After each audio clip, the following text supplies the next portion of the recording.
I'm very excited. I'm very, very excited. Honestly, I was a little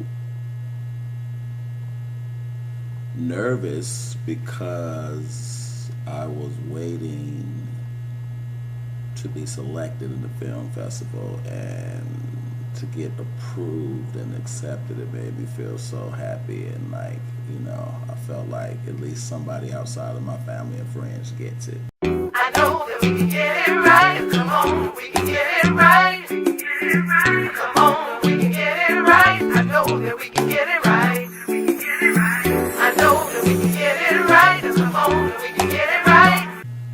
The message in the title of the movie is that a lot of people are in my family and in the world are stranded by life's tragedies and heartbreaks and heartaches, and I wanted to pull the rug up and show the truth so that people can be healed and people's stories can be told or whatever. So Stranded in Motor City is...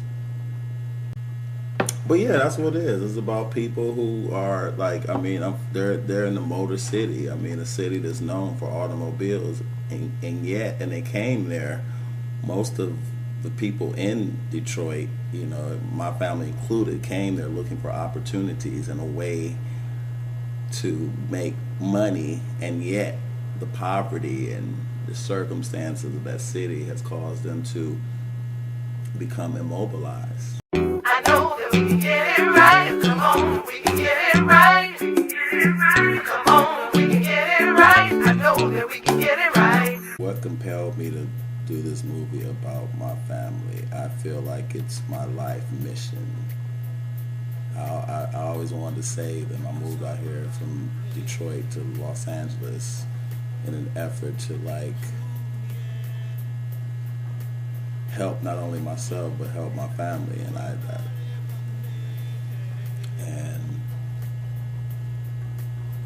I just felt like this movie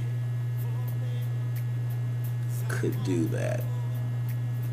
I felt like by them sharing their hearts and telling their stories, not only can it help them, serving as a form of therapy, but it also can help other people in the world who are also affected by the pains and heartaches and heartbreaks of their lives. So it's my compassionate heart and my willingness to heal the world compelled me to do this. Early on, when I first did it, I did struggle with that back in 2006, because it took me 3 years to finish it, and for at least 2.5 of those years, that was a part of my struggle. But then I started a wonderful spiritual practice that allowed me to step into my greatness and to be more courageous and not to be ashamed of my life or where I came from. And so with that information and with that strength, I overcame the fear. I mean, it would have been nice to have more of a budget. I wish I had more money, but I don't think I would have done anything different. I think it's for the amount of money that I paid to have it done, and I think it's perfect. Yeah. They all want to be free. They all want to be happy. They all want to be successful.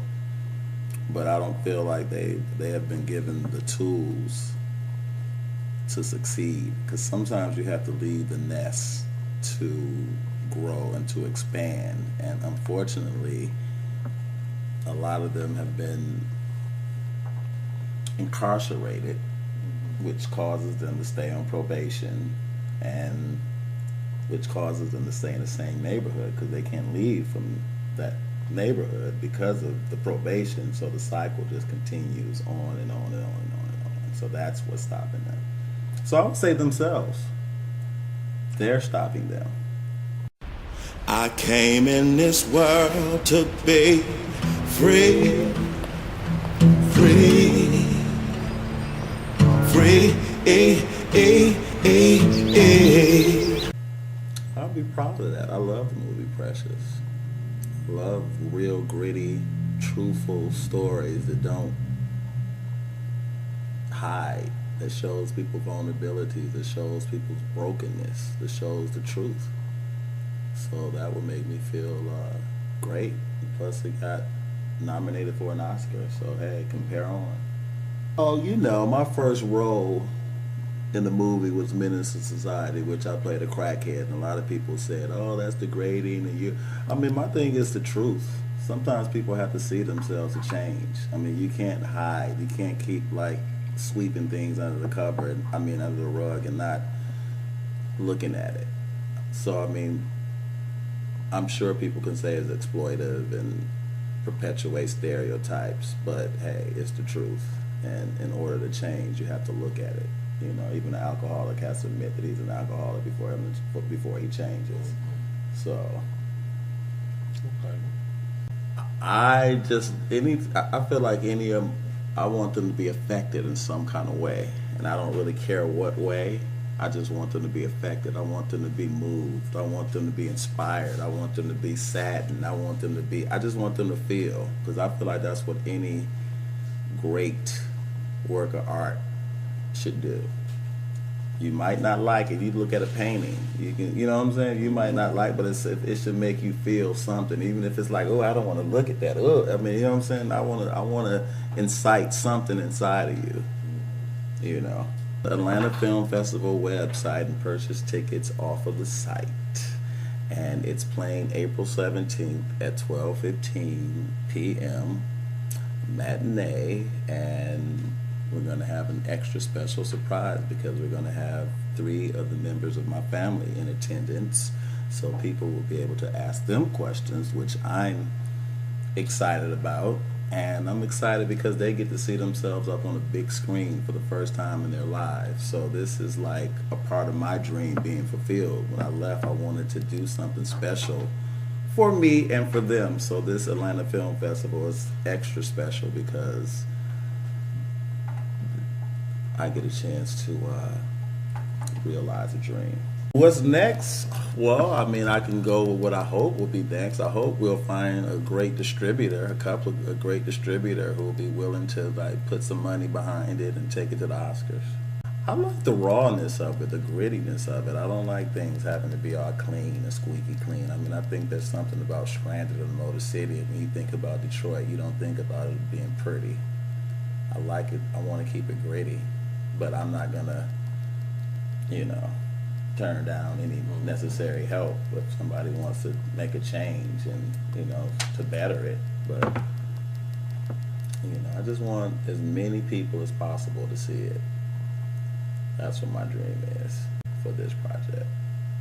I want the masses to see it and to experience it, the heart and the realness and the truth and the passion behind it.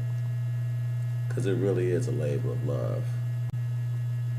This movie is going to do something, so that's why when it got selected, when it got selected, I was so excited because we got turned down by Sundance, and that was kind of disheartening for a moment because I had put a lot of eggs in that basket, and so I'm just glad it's continuing to have a life because it deserves a life, just like everybody in this world deserves a life, just like the people in this film and people who are also going through the things that the people in this film is going through. They deserve a life. They deserve a voice. Everybody deserves to be heard. The sky is the limit for me. I can have everything. The sky is the limit for me. I can have everything I dream. The sky is the limit for me. I'm like a roaring lion. A roaring The sky is the limit lion. for me. I can have everything I dream.